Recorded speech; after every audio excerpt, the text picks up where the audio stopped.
Hello friends, I am Chevee. Welcome to my shed. How are you? How's life in your world today? So yesterday I kind of sort of clickbaited you. Today I'm actually going to show you pictures of the completed, finished, assembled, built desk. It is 100% done. I believe she's using it right now, and she's super excited about it. And so it's going to take me a while to edit the video. I'm still not sure whether I'm going to do a full like one big video or whether I'm going to break it up. I haven't decided.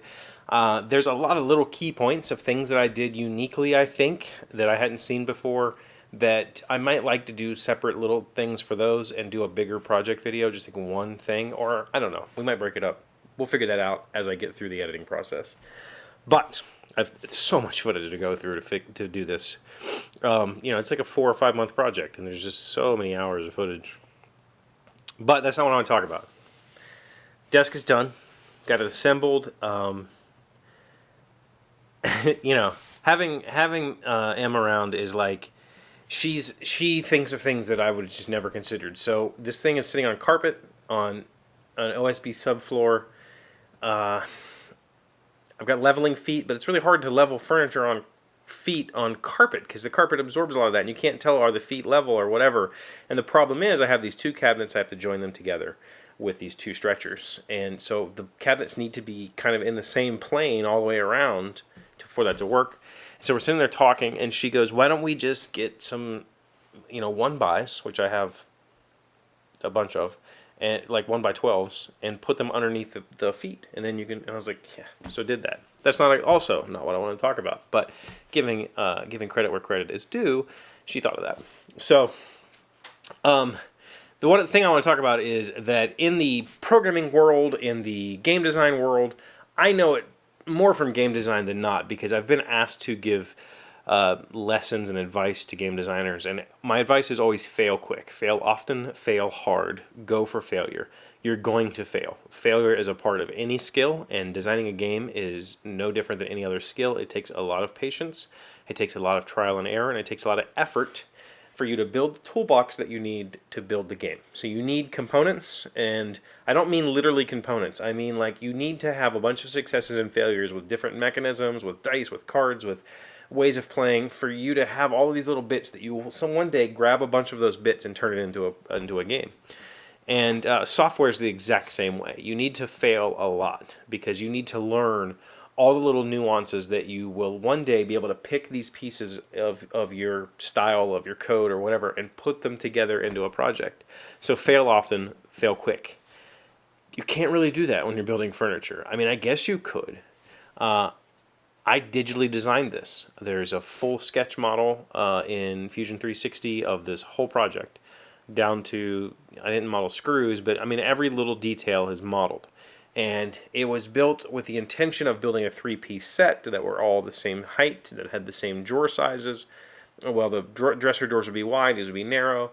The desk was designed to be a certain width, and because of that width, it dictated the size of the drawers to match the dressers, that sort of thing. So this whole thing, I got designed it all, and it was all planned out. I got cut lists that I followed to the T, made everything exactly as it was designed. We get upstairs, we get this thing assembled. I did not film that process. It's just, you're going to see it go from me doing the finishing work to a finished desk because the assembly process was fiddly and annoying, and I wasn't going to have a camera in the way. But we put it together, we put some drawers in it, and she goes, okay, I'm ready to use it. And she goes and gets some of her art supplies, and the drawers aren't wide enough to lay a piece of paper in. The drawers are only like, I don't know, interior dimensions are probably 7.5 inches wide.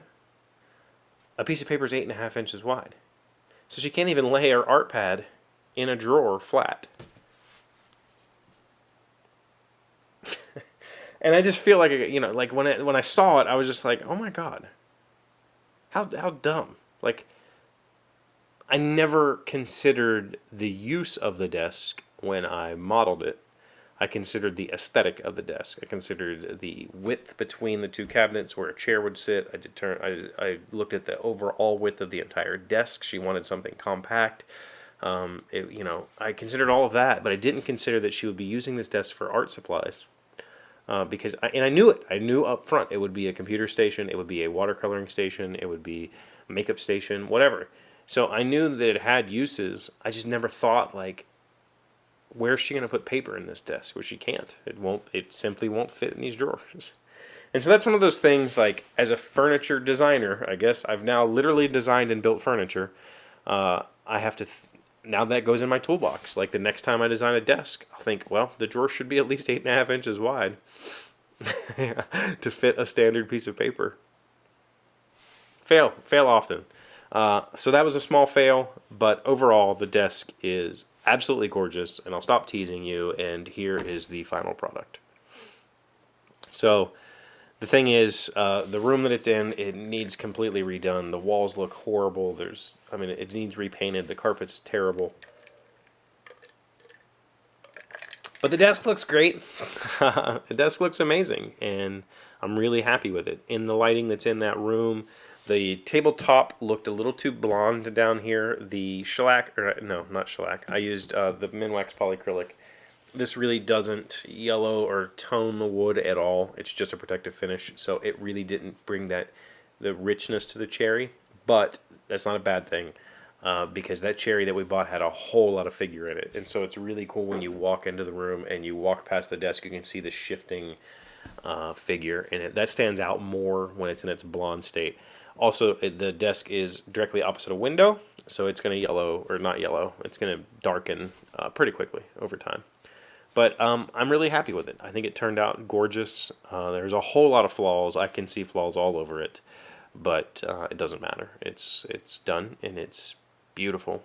If you just walked into my room and looked at it, you'd say, damn, that's a sexy desk. Where'd you buy it? And I'd say, no, you can't buy it. I'm not selling it. She's happy. I'm happy. The world is happy. The desk is done. And I failed.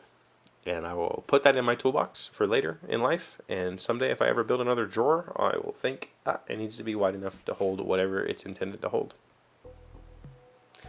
That's my lesson for the day. I hope you had a great day. Thank you for being here as always. Thank you for liking, commenting, subscribing, being amazing friends, being wonderful people. I really appreciate you. And I will see you tomorrow. Hey, Doc, wait! I want to ask you something. Today's random fact comes from mentalfloss.com. Why can we see the moon during the day? As it turns out, whether or not we can see the moon during the day depends on the brightness of its light, which is really just the sun's light reflecting off the moon's surface and the Earth's rotation. In order for the moon to be visible in the sky, it needs to be above the horizon.